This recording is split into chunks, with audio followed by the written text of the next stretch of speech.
while ago I showed you how I punched the hole in that front door panel. When I made this template, I made one for each door. So this one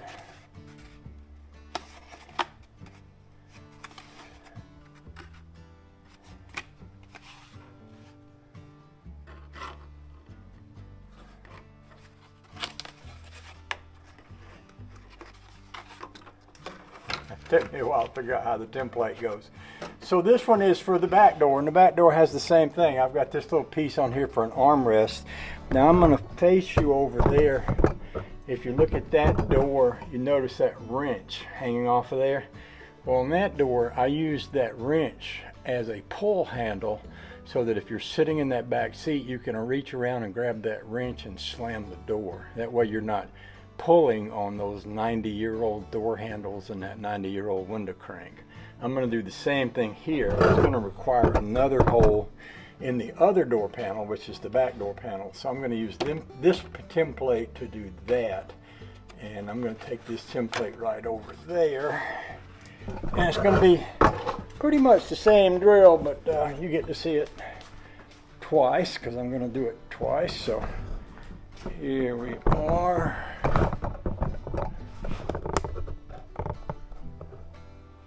And once again, this is upside down, so it would go on here.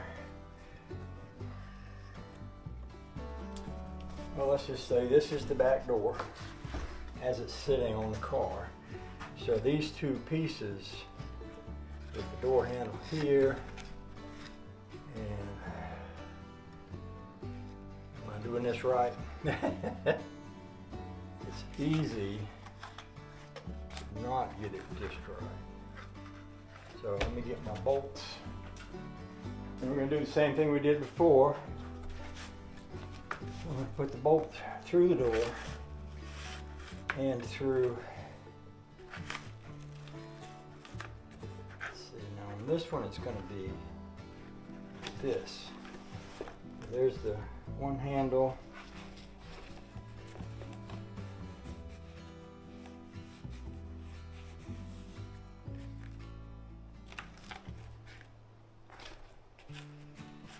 That ain't right.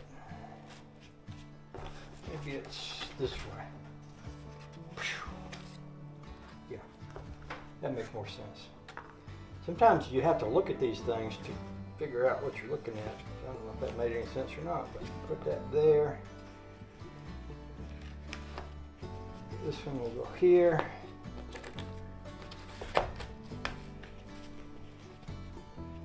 So that door bolt should be here, which puts it closest to the window crank. I'm just going to go look at the door and make sure I got that right. Sometimes I have to look and look again and look again because it's really easy to do it wrong. So I'm going to center these points here, and my hole is going to go right here for my bolt. And now I'm going to just walk over here and hold this up in front of the door just to make sure I did that right. Yeah, that looks right. So now I'm going to go down in the floor again, and I'm going to use that little punch to make a hole in this one the same way I did on that last one. One of the biggest and best pieces of advice I can give you if you're working on an antique car is take your time, go slow, think about what you're doing. There's no rush.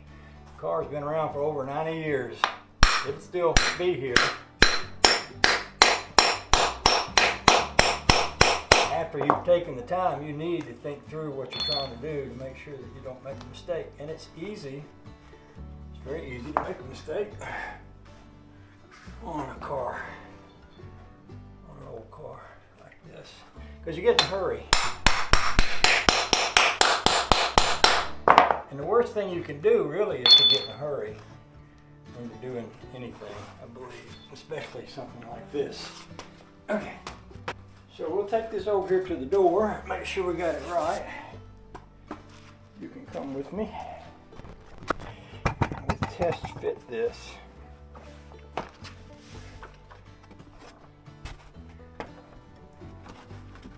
And that's how that will go. My window crank, door handle, and my pull handle right here. Now it would have been nice, I don't know, I started to say it would have been nice if I'd put that pull handle somewhere else, but I'm not exactly sure. For example, I could have put it here, but I'm not sure that would be any better than where I got it, because where I've got it is a good point to pull the door from. So I'm going with that. So now I'm ready to cover this piece of material. That'll be the next thing. So what I'm going to do now is put the contact cement on this one and on this one, and then once it dries, which will take about a half hour, I'll put these two pieces together and I'll let them sit for a little while. I'll put some weight on top of them. Usually I'd set a couple toolboxes up on them, and do the same thing with the back door. And once that's done and dried, then I'll pull the edges up and put some spray glue around the edges and staple them over onto this here.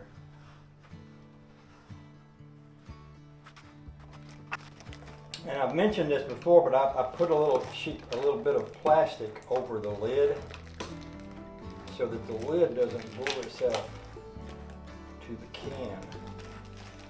If it did that, I'd have a really hard time getting back into the can as I do more work here. But with this like this, then I can take that off, get to my material, and then put that back on there without it gluing the lid down.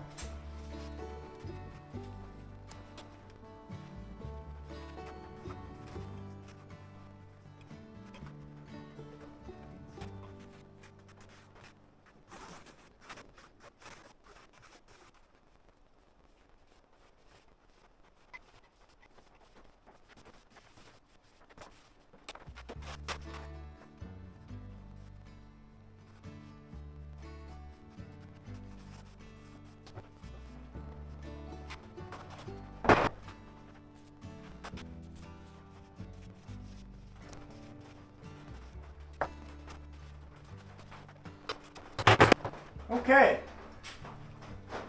now I'm gonna give that about a half hour to cure, and then I'll come down here and I'll attach those to each other.